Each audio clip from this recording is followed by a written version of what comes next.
সে কিভাবে গুলি করতে পারে নিজের দেশের লোককে?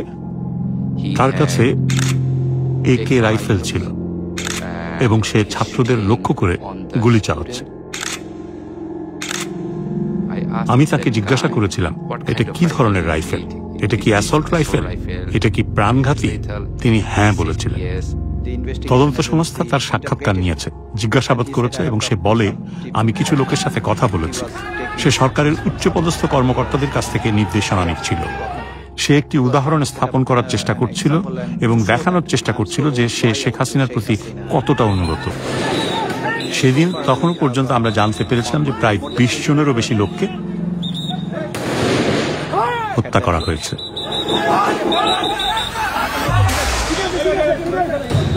এখন শেখ হাসিনার সেনাবাহিনীর ভেতরেও একটি ঝড় দানা বাঁধছিল।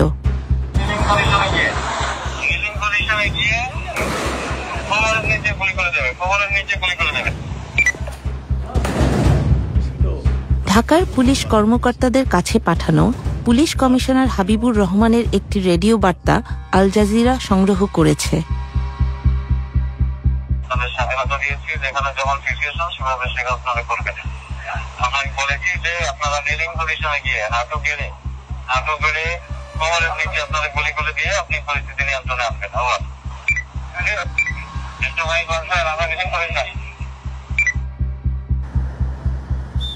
সেনা কর্মকর্তারা ক্রমশ উদ্বিগ্ন হয়ে উঠছিলেন।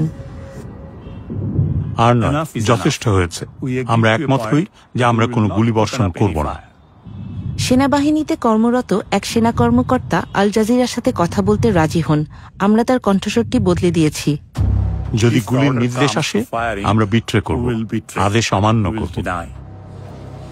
সেনাবাহিনীর প্রধান জেনারেল ওয়াকারুজ্জামান, যাকে মাত্র কয়েক সপ্তাহ আগে শেখ হাসিনা পদোন্নতি দিয়েছিলেন, তিনি নিজেই সম্ভাব্য বিদ্রোহের মুখোমুখি হয়েছিলেন।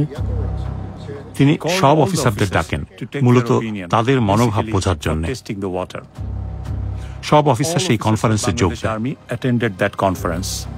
সেনাবাহিনীর তরুণ অফিসাররা তাদের কমান্ডারদের প্রশ্নবিদ্ধ করতে থাকেন।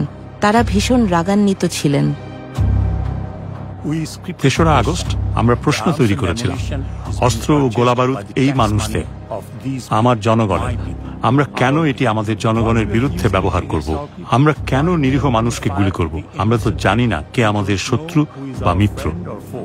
তিনি বেশ উদ্বিগ্ন ছিলেন, তিনি উত্তেজিত, আবেগপ্রবণ ছিলেন, তিনি ঠিকমতো বসতেও পারছিলেন না। কতজন? তিনি বেশ নার্ভাস ছিলেন। আমি তাদেরকে বললাম, পরিমিত শক্তি প্রয়োগ করো, জনতাকে গুলি করো না। আমরা মনে করি না যে এটা করা উচিত, কারণ নিরীহ বেসামরিক মানুষ, শিক্ষার্থীরা তো বিক্ষোভ করছিল কোনো একটা কারণে, আর পুলিশ তাদের উপর গুলি চালিয়েছিল।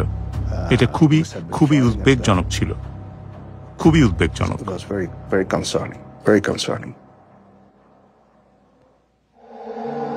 গোপন ফোন রেকর্ড আরও সাক্ষ্য দেয়, শেখ হাসিনার একটি চেইন অফ কমান্ড ছিল। এবারে কোনো কথা নাই, এবার একবার শুরুতে দিবা, বলে দেবো ধাওয়া দেবে, বলতে বলতে থাকবে। হাসিনার ব্যক্তিগত সামরিক সচিব কর্নেল রাজীবকে একটি ফাঁদ পাতার নির্দেশ দেয়া হয়। জমা হয় শব্দ, এখন শুধু ওই অল্প জমা থাকতে করতে হবে, তাহলে ওনারা আসবে না। ঠিক আছে স্যার। 3 তারিখে তিনি আবারও পদত্যাগের কথা বললেন। মানুষ মরছে, মানুষ খুন হচ্ছে। তিনি জানতেন যে তাকে ক্ষমতায় থাকতেই হবে, যাই হোক না কেন। তাই 4র্থ দিনটিও ছিল খুবই নৃশংস একটি দিন। এদিকে তারা চেষ্টা করছিল মিছিল নিয়ে গণভবনে যেতে, কিন্তু মিছিলকারীরা আগাতে পারছিল না, কেননা পুলিশ সমানে গুলি করে হত্যাযজ্ঞ চালাচ্ছিল।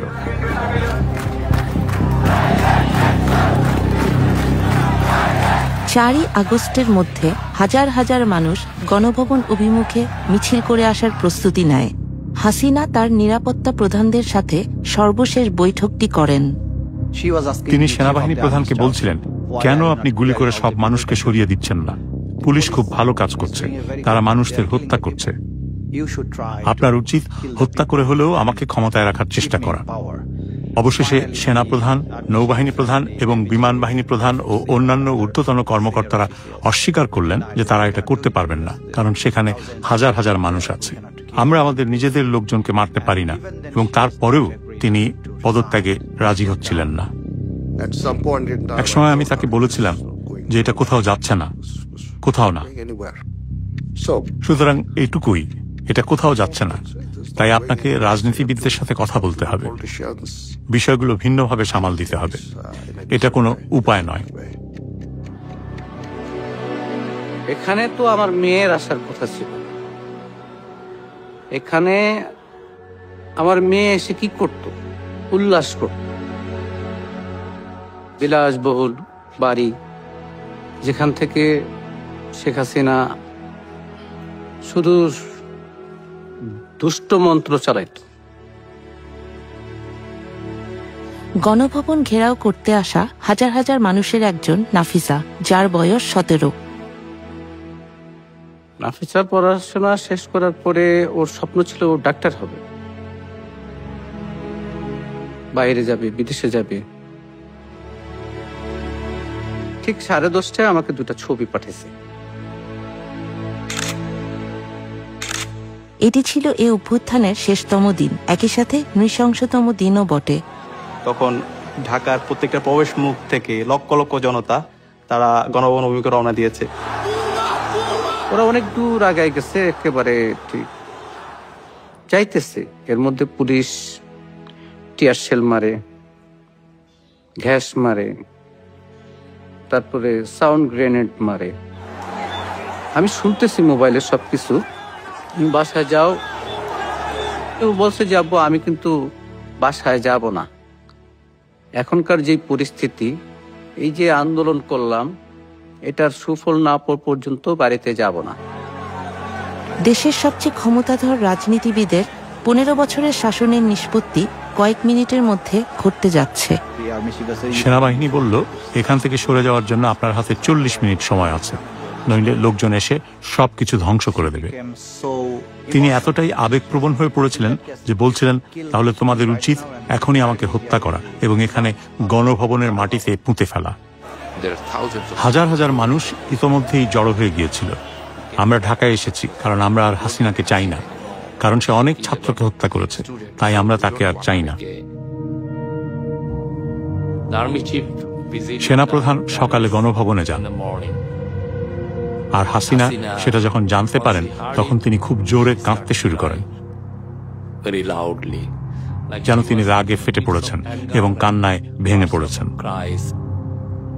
আমাদের ধারণা ছিল আজই সেই দিন, কেননা সব লোক যদি আসে এবং তাদের সরাসরি হাসিনার প্রাসাদে যাওয়ার কথা, এটা নৃশংস একটা ব্যাপার হবে। এটা ছিল হাসিনার ক্ষমতার অন্তিম সময়। পুলিশ তবুও বিক্ষোভকারীদের উপর গুলি ছুড়ছে। ঠিক 20 মিনিট পর আমাকে ফোন দিল, তখন বাজে 12:40। বলতেছে, আমি গণভবনের দিকে যাচ্ছি, যদি বিজয় আসে আলহামদুলিল্লাহ, আর যদি না আসে তাহলে তো জানবাই। তিনি ভাবলেন বিপুল সংখ্যক মানুষকে হত্যা করে তিনি ক্ষমতায় টিকে যেতে পারেন।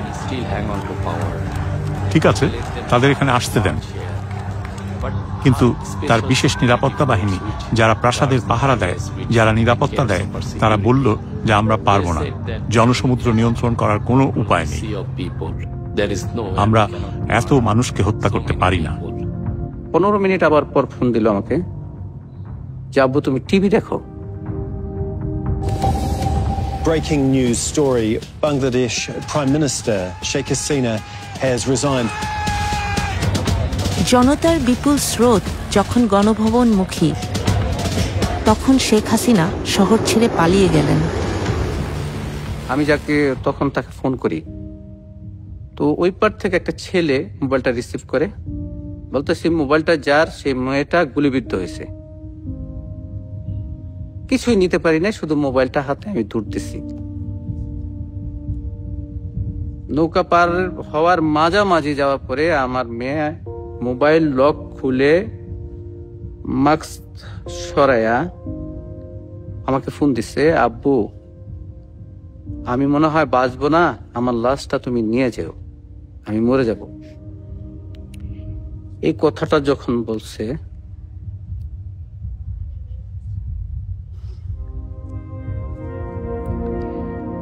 তখন আর নিজেকে ধরে রাখতে পারি নাই।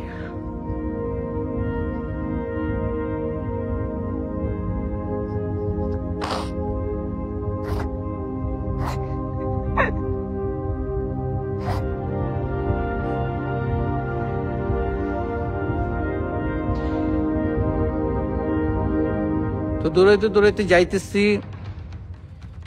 আসলে যখন গেছি তখন নাফিসার মামা ফোন দিয়া বলতেছে যে ভাই আপনার মেয়ে আর নাই।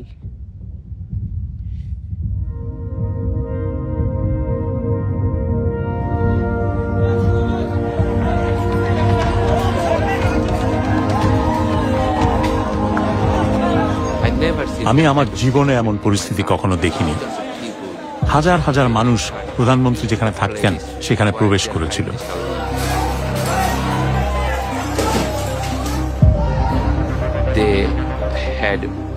তার উপর তাদের প্রচন্ড রাগ ছিল। তারা বলে যে আমরা অবশ্যই সেসব জিনিস সংগ্রহ করে স্মৃতি হিসাবে রাখবো, যাতে আগামীতে যেই রাজনীতিবিদরা আসবে তারা যেন বুঝতে পারে আমাদের সাথে যদি হাসিনার মতো আচরণ করা হয় তাহলে আমরা আপনাদের সাথেও একই কাজ করব। আমি ন্যায় বিচারের জন্য লড়াই করব, শেষ নিঃশ্বাস পর্যন্ত লড়াই করব। আমি জানি না আমি ন্যায় বিচার পাবো কিনা। আজকে যদি আমার জায়গায় আমার ভাই থাকতো, সেও এটা ছেড়ে দিত না। তাহলে আমি তাকে কি জবাব দেব? তাহলে আমি তাকে এতটুকু বলতে পারবো যে আমি ন্যায় বিচারের জন্য লড়াই করেছি। দেশটা স্বাধীন না হওয়া পর্যন্ত তোরা ছাড়ি দেন না, সেই ছাত্ররা দেশটা স্বাধীনই করছে। স্বাধীন করার সূত্রটা তো আমার ছেলের কাছ থেকে। এখন আমাদের চাওয়া হইতেছে পরবর্তী যে সরকার আসবে উনি যেন মানে ন্যায় নিষ্ঠার সঙ্গে থাকে, কোনো স্বৈরাচার সরকার যেন আর গঠন হইতে না পারে, কোনো ন্যায্য অধিকারের জন্য কোনো মা বাবার বুক খালি না হোক, কোনো বোনের ভাই না হারাক। আমি এটা বাংলাদেশের যারা পরবর্তী গভর্নমেন্ট আসবে যেন এই দেশটা পরিষ্কার পরিচ্ছন্ন থাকে, শান্তিপ্রিয় থাকে, এবং যারা এই দেশের জন্য এই মাটির জন্য যুদ্ধ করছে, শহীদ হয়েছে, আহত হয়েছে, তাদের মনোবাসনাগুলো যেন সরকার পূরণ করে,